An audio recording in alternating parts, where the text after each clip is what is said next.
저 이런 의미에서 사실 기초과학과 응용과학을 구분하는 거는 올바르지 않은 것 같아요.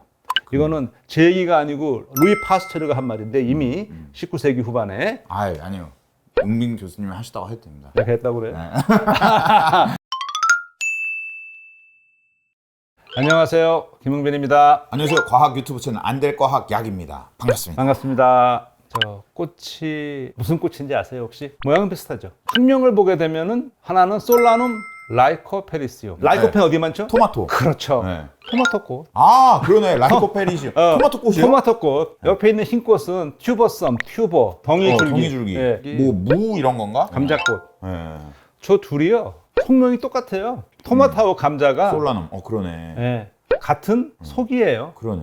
예, 친척이죠. 친척이네. 네. 좀 먼 친척인가 근데? 같은 속이니까 우리가 호모 그래도 사피엔스, 아무튼, 호모 네안데르탈 하면은 멀다면 멀고 그렇게 먼 건 아니지. 속이 같으니까. 예. 솔라눔이라는 저 속명. 저기서 나온 게 뭐냐? 바로 솔라닌. 감자 쌍나무 우리 먹으면 안 되죠. 네. 아까워도 옆에 좀 파란 거는 다 잘라봐야 되거든요. 솔라닌이 솔라눔 속명에서 온 거거든요.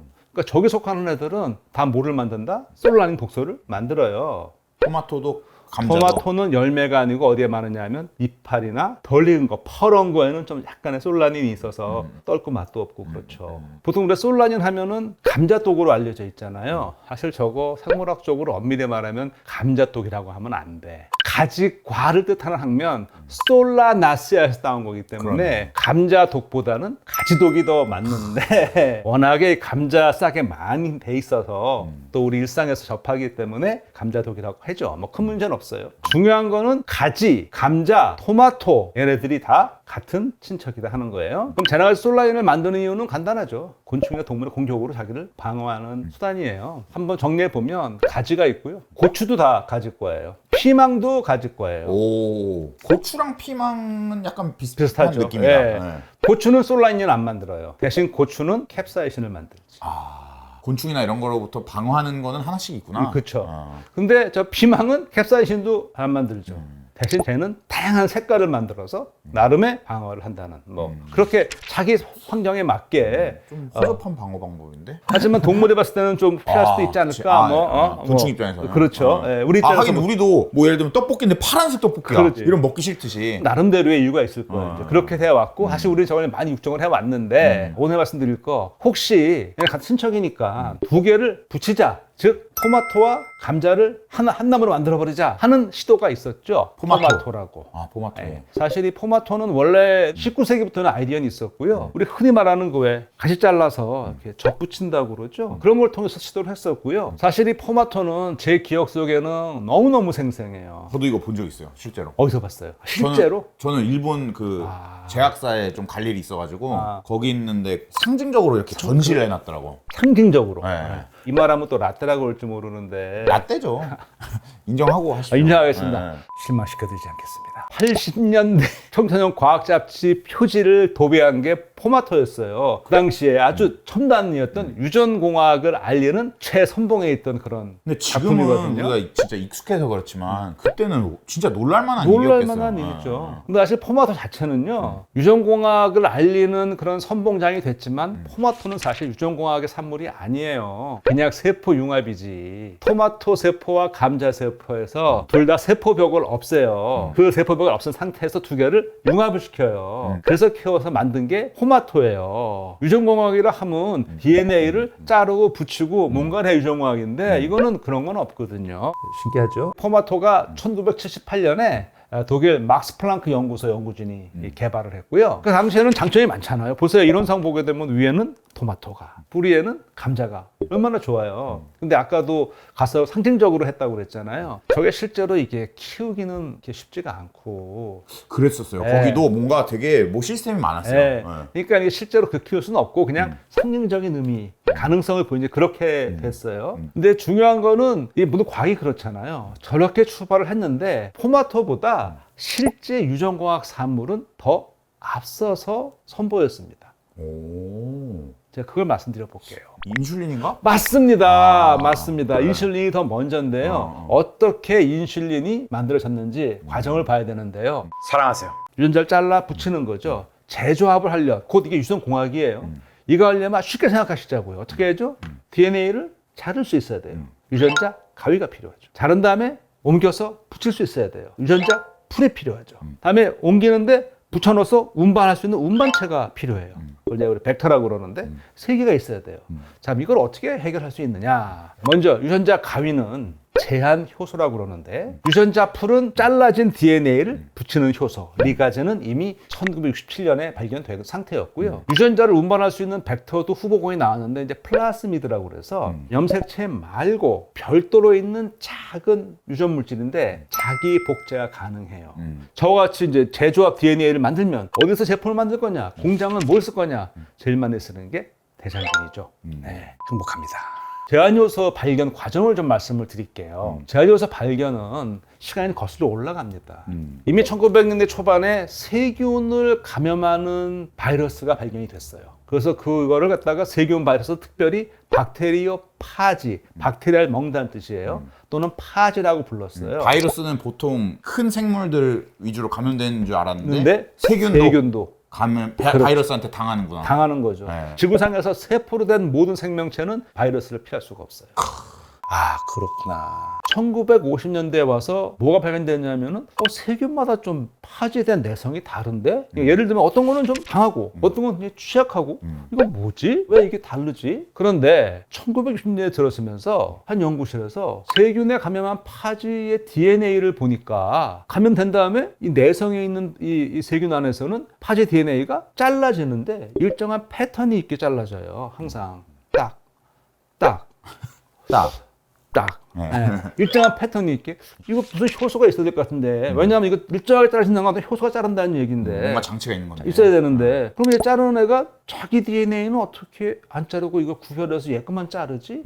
하는 이제 의문이 생겼어요. 바이러스만 자르니까 내 건 안 자르니까 제한적이잖아요. 그러니까 제한 요소라고 생각을 한 거죠. 제한적으로 자른다. 그렇죠. 그리고 이 같은 연구진이 1960년대 후반에 성공해요. 대장균에서 제한 요소를 분리했고요. 이거 예를 들면은 우리 몸에 있는 백혈구 비슷한 거예요. 그렇죠. 외부 거 그럼 잘라버리는 거. 그렇죠. 그럼 내 거는 어떻게 보호하느냐? 내 DNA는 표시를 해놔. 아, 자르지 마시오. 메틸기를 붙이는 메틸화 효소가 있어. 그러니까 외부 DNA와 내 DNA는 구분이 돼. 내 거는 메틸기로 표지가 돼 있어가지고 안 자르는 거를 60년대 후반에 와서 발견이 됐어요. 1970년에 와서 다른 연구진이 뭘 발견하냐 하면은 정확히 어떤 부위를 어떻게 자르는지를 확인을 해요.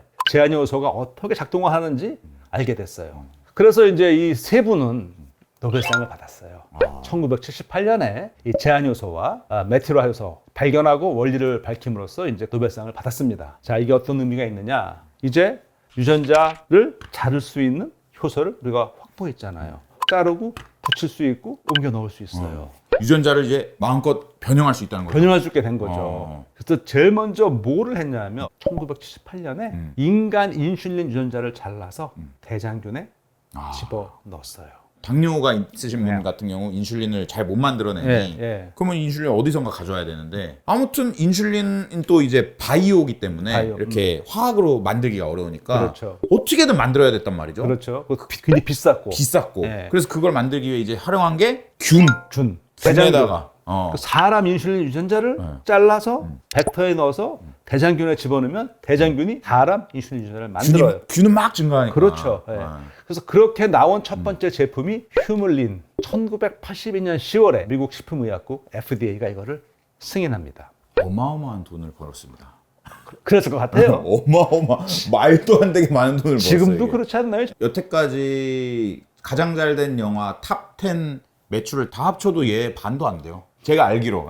더 훨씬 클 거예요. 전문가시니까. 왜냐면 영화는 한두 번 보잖아요. 이거 계속 맞아야 되거든요. 그 참 안타까운 얘기지만 지금 당뇨병은 굉장히 많은 지금 그렇죠. 이 대사증후군이어서 안타깝지만 그래도 얘가 등장했으니까 그나마 그래도 관리를 할 수 있는 거죠.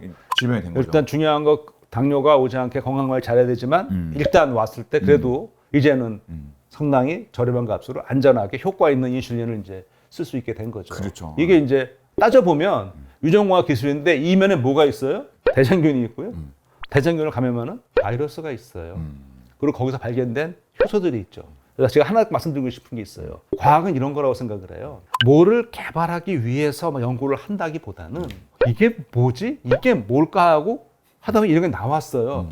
다음에 꼭 내가 아니더라도 누군가 그 연구 성과를 보고 야 이거를 이렇게 할 수 있겠구나 응용할 수 있잖아요. 그러니까 기초 연구에서 하는 거는 제일 중요한 게 호기심, 궁금해 하는 거예요. 저 이런 의미에서 사실 기초과학과 응용과학을 구분하는 거는 올바르지 않은 것 같아요. 이거는 제 얘기가 아니고 루이 파스처르가 한 말인데 이미 19세기 후반에 아니요. 웅민 교수님이 하시다고 해도 됩니다. 내가 했다고 그래요? 행복합니다. 세상에 기초과학, 응용과학 따위는 없다. 오직 과학이 있고 과학의 응용이 있을 뿐이다. 맞는 말이에요. 맞는 말이죠.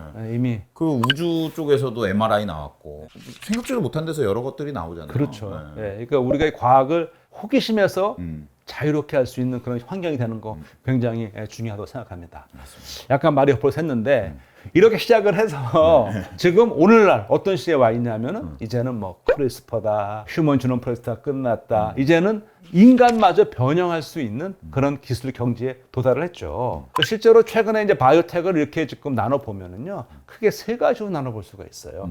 세계 3원색이 뭐죠? RGB. RGB죠. R, 레드, G, 그린, 블루. B, 블루. 네. 바이오 산업의 3원색은 R, G, W. 레드 바이오. 레드 하면 뭐가 떠오르세요? 생물에서? 빨간색은 P. 그렇죠. 레드 바이오는 주로 이 의과학, 의생명과에 관련된 그런 바이오텍을 레드 바이오. 그린 하면 초록색은 뭐가 떠오르세요? 그린 하면 풀. 농업, 환경. 그쪽 관련된 거를 그린 바이오. 화이트 하면 뭐가 떠올라? 미생물인가 보다. 굴뚝에서 검은 연기가 나오잖아요. 검은 연기가 아니고 화이트, 즉 많은 산업 공정을 바이오 공정으로 대체함으로써 여러 가지 그 오염물질이라든지 에너지 소비를 줄일 수 있는 그런 기술들, 화이트 바이오. 이제 이렇게 해서 지금 세상을 이끌어가고 있죠. 그래서 바이오 시대라고 그러는데 왜 바이오 시대냐? 바이오 기술이 이제 우리 생활의 기본을 이루고 이끌어가는데 주 역할을 하기 때문에 바이오 시대라고 하는 한 가지 중요한 이유라고 저는 그렇게 생각을 합니다. 이 바이오 시대 요즘 막 이렇게 핫한데 어떻게 보면 역사적인 그 맥락을 쭉 토마토서부터 그 교과서에도 나오는 거잖아요. 네. 되게 친근한 그리고 인슐린. 네. 그리고 지금의 어떤 이런 RGW까지 RGW. 아주 바이오에 대해서 딱 한눈에 볼 수 있는 편이었던 것 같습니다. 그렇습니다. 네. 오늘 응생물학은 여기까지입니다. 고맙습니다. 감사합니다.